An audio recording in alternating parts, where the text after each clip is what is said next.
Friends नमस्कार, जय श्री राम। आज हम आपको बताने वाले हैं किस प्रकार से आप अपने घर पर बैठे बैठे अपनी विरासत को ऑनलाइन कर सकते हैं। तो दोस्तों, आज हम आपको इस बारे में विस्तार से बताएंगे।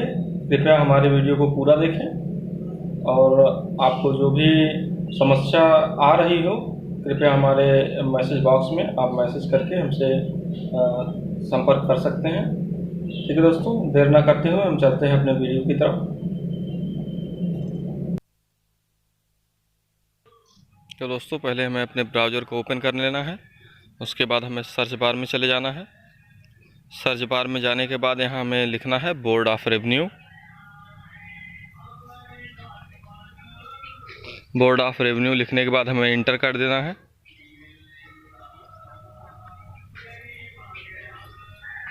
इंटर करने के बाद कुछ इस प्रकार हमारे सामने पेज खुल जाएगा। इसमें पहला जो मुख्य पृष्ठ राजस्व परिषद उत्तर प्रदेश लिखा है, यहाँ पे हमें क्लिक करना है। तो यहाँ पे हम क्लिक कर देंगे। क्लिक करने के बाद कुछ इस प्रकार का इंटरफेस हमारे सामने आएगा।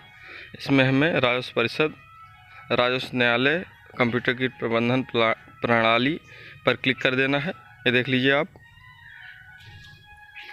यहाँ क्लिक करने के बाद कुछ इस प्रकार का पेज देखिए ओपन हो गया है। यहाँ पे हमें नीचे चले आना है। यहाँ पे लिखा हुआ है उत्तराधिकारी वरासत हेतु ऑनलाइन आवेदन, वरासत हेतु आवेदन। ठीक है दोस्तों, यहाँ से हम यहाँ पे क्लिक करके हम अपनी वरासत ऑनलाइन करेंगे। तो हम यहाँ पे क्लिक कर देते हैं। देख लीजिए ये आ गया उत्तराधिकारी वरासत हेतु आवेदन। जो ऑनलाइन आवेदन करने के लिए यहाँ क्लिक करें, देखिए नीचे लिखा हुआ है। तो यहाँ पे आप क्लिक कर देंगे। ये देखिए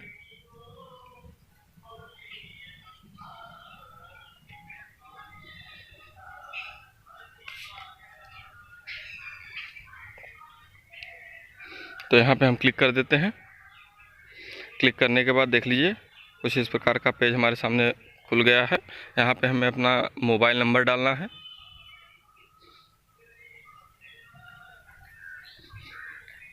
यहाँ अपना मोबाइल नंबर डाल दीजिए।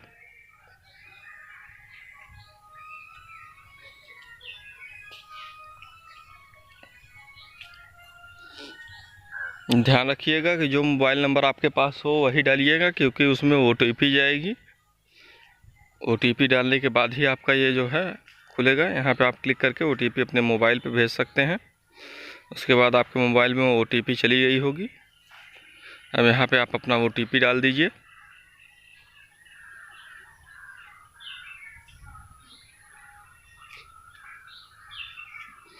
यहाँ OTP डालने के बाद नीचे जो कैप्चा लिखा हुआ है ये आप यहाँ पे भर देंगे। इसको भरने के बाद आप लॉगिन करें पे क्लिक कर दीजिए। जी हाँ, हमारा ये देखिए जो है वरासत के लिए लॉगिन हो गया है, मुख्य पृष्ठ आ गया है। यहाँ आप पढ़ सकते हैं राजस्व संहिता की धारा 33 ब्रैकेट में 1 के उत्तराधिकारी वरासत हेतु आवेदन पत्र RC 9। ठीक है, यहाँ पे क्लिक करके आप आवेदन कर सकते हैं। तो यहाँ पे हम क्लिक कर देंगे। देखिए क्लिक करने के बाद कुछ इस प्रकार का इंटरफेस हमारे सामने आ गया। तो यहाँ पे हमें आवेदक का नाम डालना है। यहाँ पे हम आवेदक का नाम भर देंगे।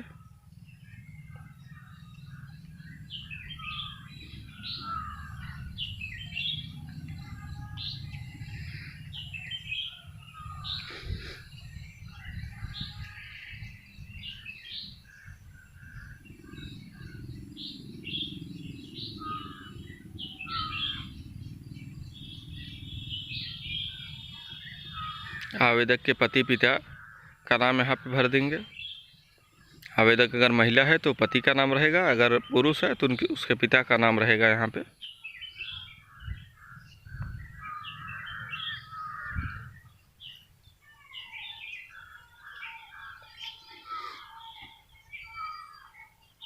और दोस्तों यहाँ पे देखिए इसके बाद तीसरा जो है, इसमें आवेदक उत्तर प्रदेश के बाहर का है या बाहर का है। तो अगर बाहर का है तो हाँ लिख दीजिएगा, नहीं तो नहीं कर दीजिएगा इसको। ठीक है। तो हमारा जो आवेदक है उत्तर प्रदेश का ही है, बाहर का नहीं है, तो हम यहाँ पे नहीं पे क्लिक कर देंगे। देख लीजिए, तो यहाँ हम नहीं क्लिक कर देंगे। उसके बाद यहाँ हम आवेदक का आधार नंबर भर देंगे। तो आधार नंबर ज़रूर डाल दीजिएगा आप।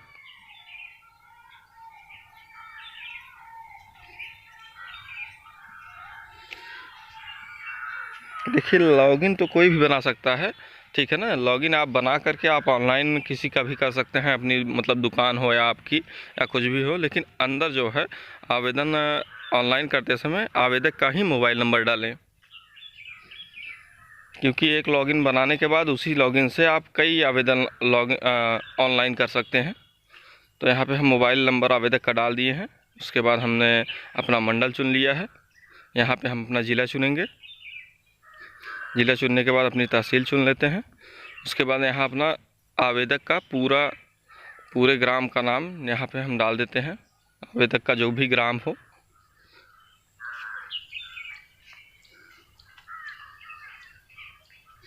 आवेदक के ग्राम का नाम, तहसील और ज़िला, ये यहाँ पे हम भर देंगे।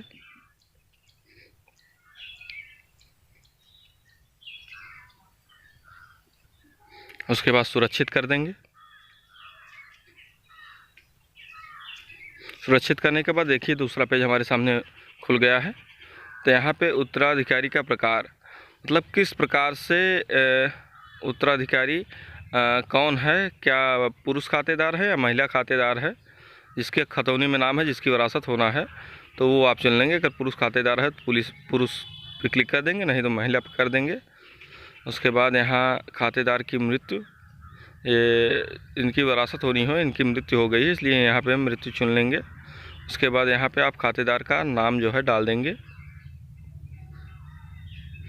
जिनके नाम से खतौनी है, जिनकी विरासत होनी है, उसका नाम यहाँ पे आप डाल देंगे।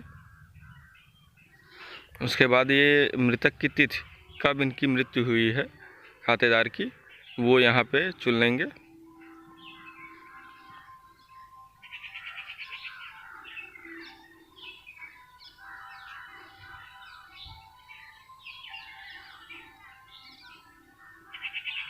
उसके बाद यहाँ तारीख डेट डाल देंगे।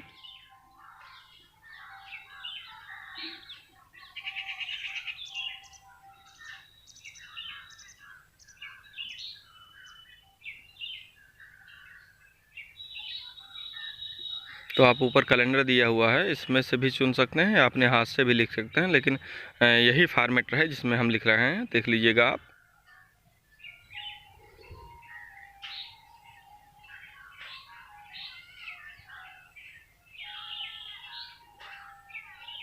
ठीक है, हमने डाल दिया है। उसके बाद हम नीचे चले आएंगे, इनके पिता का नाम डाल देंगे यहाँ पे। ये खातेदार के पिता का नाम है, ध्यान दीजिएगा। उसके बाद यहाँ पे चयन कर देंगे किस प्रकार से इन्हें ज़मीन मिली हुई थी, ये जिसकी वरासत हम कर रहे हैं। क्या ये पैतृक ज़मीन थी या इन्होंने स्वयं बैनामे द्वारा अर्जित की थी। तो ये इनकी पैतृक ज़मीन थी, इसलिए हम उत्तराधिकारी से चुनेंगे। तो आप भी जो हो इसमें आप चुन लीजिएगा। उसके बाद यहाँ अपना मंडल चुन लीजिएगा, इनका मंडल, और इनका ही जनपद चुन लीजिए। उसके बाद यहाँ तहसील, उसके बाद ये परगना पता कर लीजिएगा, आपकी तहसील से पता चल जाएगा आपका कौन सा परगना है। तो आप उसके बाद परगना डाल दीजिएगा यहाँ पे, और यहाँ पे जो है अपना जिस गांव का वरासत आप कर रहे हैं वो गांव डाल दीजिएगा। आवेदक का गांव यहाँ पे डाल दीजिएगा। आवेदक का मतलब ये जो खातेदार थे जिनकी मृत्यु हुई है, इनका गांव जो भी हो डाल दीजिएगा।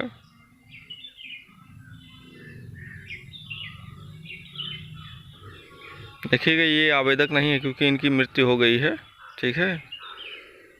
तो ये जो मृतक हैं इनके गांव का जो भी नाम हो यहाँ पे आप भर देंगे।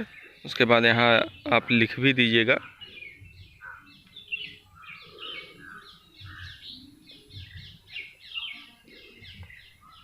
और उसके बाद देखिएगा यहाँ आधार नंबर मस्ट नहीं है, डालें या नहीं डालें, लेकिन यहाँ पे मोबाइल नंबर अवश्य डाल दें क्योंकि ये मस्ट है, नहीं तो आप आगे नहीं बढ़ पाएंगे, आगे फॉर्म नहीं भर पाएंगे। तो हमने यहाँ पे डाल दिया है। अब हम सुरक्षित कर देंगे।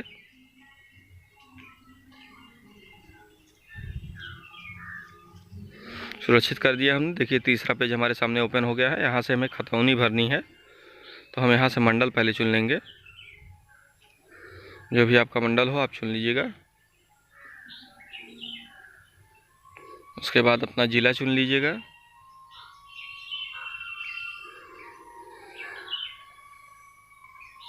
उसके बाद यहाँ आप तहसील चुन लीजिएगा।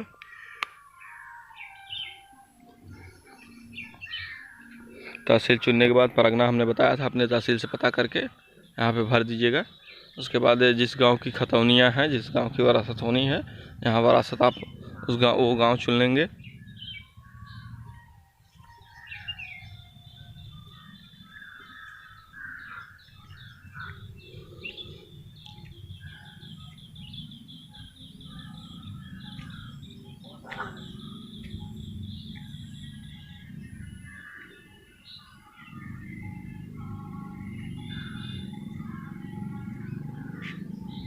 तो यहाँ पे हमने चुन लिया है। और दोस्तों ध्यान दीजिएगा, यहाँ पे ये जो संख्या भरने, भूखंडों की संख्या भरने का ऑप्शन है, इसमें आपको देखिए जैसे एक गांव में एक आदमी की कई ज़मीनें होती है, कई गाटा संख्या की ज़मीनें होती हैं।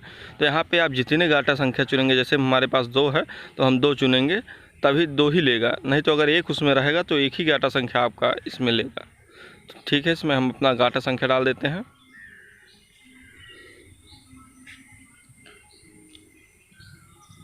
उसके बाद बाहर क्लिक कर देंगे। बाहर क्लिक करने के बाद देखिए यहाँ पे हमारा एक गाटा संख्या आ गया है। इसमें आप अपने जो मृतक हैं उनका नाम देख लीजिएगा, खतौनी में नाम है या है देख लीजिए, उस पर क्लिक कर दीजिएगा तो उनका जो है नीचे इस प्रकार से जुड़ जाएगा। उसके बाद हमने 2 गाटा संख्या चुना हुआ है। यहाँ पे 2 गाटा संख्या इस गांव में इनके हैं जिनमें इनकी विरासत होनी है, तो एक गाटा संख्या और हमें यहाँ पे डालना होगा, तो हम डाल देते हैं। उसके बाद यहाँ भी हम उनका नाम चुन लेते हैं उनके खाते में। तो देखिए दोनों गाटे संख्या यहाँ पे जुड़ गए हैं, गाटा संख्या दोनों यहाँ पे जुड़ गया है। उसके बाद हम सुरक्षित कर देंगे। सुरक्षित करने के बाद हम चौथे पेज पे चले जाएंगे। देख लीजिए कुछ इस प्रकार से। तो यहाँ वारिसों की संख्या लिखा हुआ है ऊपर दोस्तों, देख लीजिए। तो यहाँ पे जितने वारिस इनके हैं वो वारिस चुन लेना है आपको। वारिस चुनने के बाद यहाँ पे प्रथम वारिस का पहले नाम डाल देना है, डाल देते हैं।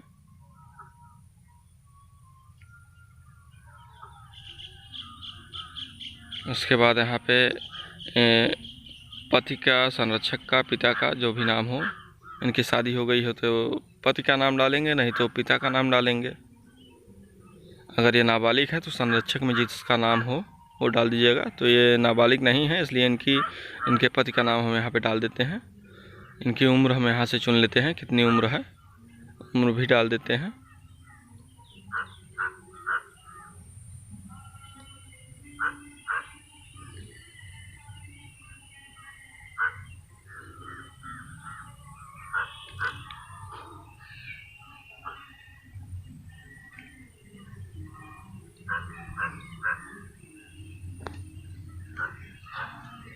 तो इनकी उम्र हमने चुन लिया है।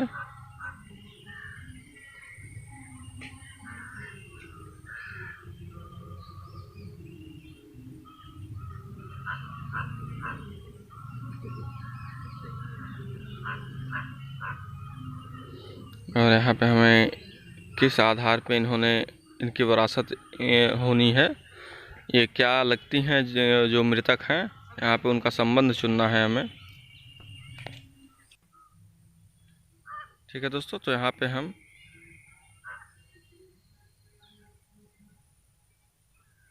विवाहिता पुत्री चुन लेंगे। इनकी शादी हो चुकी है इसलिए विवाहिता हम यहाँ पे लिखेंगे। और यहाँ पे इनका पता डाल देंगे, इनका जो भी पता हो। तो इनकी शादी हो गई है तो जाहिर से इनका पता दूसरा होगा, तो यहाँ पे हम इनका पता डाल देते हैं। पूरा पता डालिएगा।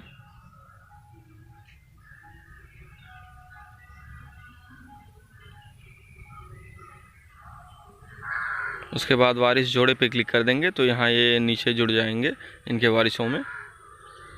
हाँ, अब हम अपने दूसरे वारिस का नाम यहाँ पे डालेंगे। देख सकते हैं 3 वारिस हमने चुना था पहले।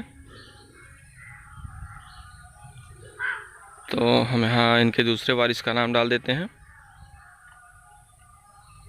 ये भी इनकी पुत्री ही है, विवाहिता पुत्री। तो हम इनके पिता का नाम चुन लेते हैं, यहाँ पे पति का नाम चुन लेते हैं क्योंकि इनकी पुत्री हैं। और ध्यान दीजिएगा दूसरे वाले में भी पति का नाम ही चुनना है क्योंकि इनकी पुत्री हैं।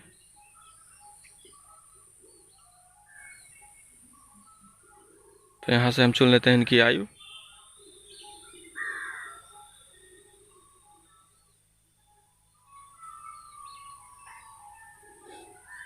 आयु चुनने के बाद इनका संबंध डाल देते हैं, खातेदार से क्या संबंध है इनका। तो ये विवाहिता पुत्री हैं तो इनका भी वही संबंध हम डाल देते हैं। उसके बाद इनका गांव जो है, जो भी गांव हो जहां इनकी शादी हुई हो, या वहां का एड्रेस इनका हम यहाँ पे डाल देते हैं। तो पूरा एड्रेस डालिएगा दोस्तों, जिससे पता चल सके।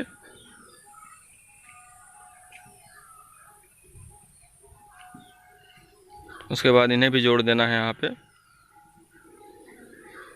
उसके बाद हमें तीसरी वारिस का नाम यहाँ पे डालना है। इनके तीसरे वारिस का नाम हम यहाँ पे डाल देते हैं। ध्यान दीजिएगा ऊपर जो वारिस चुने में, वारिसों की संख्या में, जब तक आप जितने वारिस, अगर 4 वारिस हैं तो 4 वहाँ पे चुनना होगा। हमने 3 चुना है क्योंकि 3 वारिस थे, नहीं तो आपका एक ही वारिस लेगा। अगर एक ही चुनेंगे तो एक ही वहाँ पे लिखा रहेगा, तो एक ही वारिस लेगा। ध्यान दीजिएगा। यहाँ इनके पिता का नाम इसी प्रकार से हम भर देंगे। यहाँ इनकी आयु भर देंगे। उसके बाद खातेदार की इनसे क्या संबंध है, वही संबंध भर देंगे। उसके बाद इनका गांव भर देंगे पूरा। उसके बाद वारिसों की संख्या जोड़ देंगे इसमें। तो देख लीजिए नीचे 3 वारिस इनके आ गए हैं। ठीक, उसके बाद हम सुरक्षित कर देंगे।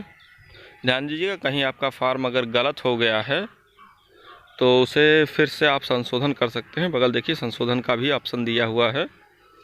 ठीक है दोस्तों, तो हमारा इसमें एक गाटा संख्या छूट गया है, तो हम यहाँ से संशोधन कर लेंगे इसे। यहाँ से यहाँ संशोधन में क्लिक करेंगे तो इसमें हम संशोधन कर सकते हैं, लेकिन हमें तीसरे भाग में संशोधन करना है। तो तीसरे भाग में क्लिक करके ऊपर से हम तीसरे भाग में भाग 3 में क्लिक करेंगे। तो हमने क्लिक कर दिया है। तो भाग 3 में देखिए फिर से हम 4 में चले आए। 4 पे क्लिक करके तो हम फिर से भाग 3 में चले जाते हैं। यहाँ सही है सब कुछ। हम गाटा संख्या में हमें कुछ गड़बड़ी हुई है, तो हम भाग 3 पे क्लिक करके देखिए गाटा संख्या वाले पेज पे चले आते हैं। उसके बाद संशोधन पे हमने क्लिक कर दिया। तो संशोधन में क्लिक करने के बाद यहाँ एक और गाटा संख्या हमें दर्ज करनी है, तो हम 3 कर देते हैं यहाँ पे भूखंडों की संख्या। उसके बाद यहाँ पे हम अपनी गाटा संख्या डाल देते हैं। देखिए भूखंड जब तक नहीं बढ़ाएंगे तब तक नई गाटा संख्या आप नहीं डाल सकते हैं। जितना ही भूखंड रहेगा उतनी ही गाटा संख्या आप इसमें दर्ज कर सकते हैं। तो ठीक है दोस्तों, हमने एक गाटा संख्या और दर्ज करनी थी, इसीलिए 3 कर दिया है भूखंडों की संख्या। और यहाँ पे हम गाटा संख्या आप डाल देते हैं। गाटा संख्या डालने के बाद दोस्तों अपने कर्सर को बाहर क्लिक करना है। बाहर क्लिक करने के बाद यहाँ से आप अपने खातेदार का नाम चुन लेंगे। उसके बाद आपके खातेदार यहाँ पे जुड़ जाएंगे। उसके बाद इसे सुरक्षित कर देना है, ये सुरक्षित पे क्लिक कर देना है। उसके बाद आप यहाँ पे पहुँच जाएंगे। यहाँ भी आपने पूरा भर ही दिया है।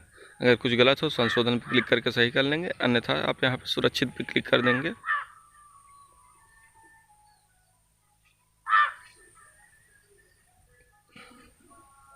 तो दोस्तों यहाँ पे हमने सुरक्षित कर दिया है। तो यहाँ पे लिख रहा है प्रार्थना पत्र पर सुरक्षित करने से पहले पुनः से देख लें। मतलब पुनः से आप देख सकते हैं कि आपका प्रार्थना पत्र सही है कि गलत, कुछ गलत तो नहीं है, नहीं तो उसे संशोधन कर लीजिए। तो हमने अपना प्रार्थना पत्र चेक कर लिया है, तो हम यहाँ से सुरक्षित कर देंगे। ठीक है दोस्तों, सुरक्षित करने के बाद हम यहाँ पे हमें एक नंबर मिलेगा। देखिए आवेदन संख्या में मिल गई, इसे हम कॉपी कर लेंगे। इसे हम कॉपी कर लेंगे, कहीं लिख लीजिएगा आप चाहे। उसके बाद हम मुख्य पृष्ठ पर ऊपर से आ जाएंगे। तो देखिए यहाँ पे लिखा हुआ है, ये देखिए ये आपका आवेदन हो गया है। और ये बीच में देखिए आपको लिखा हुआ है आवेदन लेखपाल हल्का मराहा को 16/9/2020 को अग्रेसित कर दिया गया है। समय भी दिया हुआ है, देख लीजिए। तो आपके लेखपाल के पास आपका ये जो है चला गया है। यहाँ से आप विवरण चेक कर लेंगे। ध्यान दीजिएगा दोस्तों, यहाँ पे जो आपने आवेदन किया है उसका आवेदन कॉपी निकलेगी, प्रिंट। यहाँ से देखिए, यहाँ पे क्लिक करके नंबर पे इसका प्रिंट ले सकते हैं आप। इसका प्रिंट ले करके आप अपने लेखपाल को अवश्य प्रोवाइड करा दें, जिससे उन्हें जांच में आसानी हो। ठीक है दोस्तों, इसे आप प्रिंट ले करके अवश्य अपने लेखपाल को जो है दे दें, अन्यथा आपको लेखपाल संपर्क करेगा आपसे, लेकिन आप भी दे दें, जिससे जल्दी आपका ये जो है आवेदन का निस्तारण हो सके। तो हम यहाँ पे इसका प्रिंट ले लेते हैं। तो दोस्तों, कुछ इस प्रकार से आप यहाँ पे आवेदन करेंगे ऑनलाइन विरासत के लिए। उसके बाद अगर नया आपको आवेदन करना है दोस्तों, देखिए ऊपर लिखा हुआ है आवेदन की प्रविष्टि। यहाँ हमने ये कर्सर को सिलेक्ट किया है, उसके ऊपर जैसे RC9 के ऊपर, यहाँ से आप दूसरा भी आवेदन इसी लॉगिन आईडी से आप कर सकते हैं। ठीक है दोस्तों, ये जो विवरण लिखा हुआ है, यहाँ से आप अपने विरासत की स्थिति देख सकते हैं।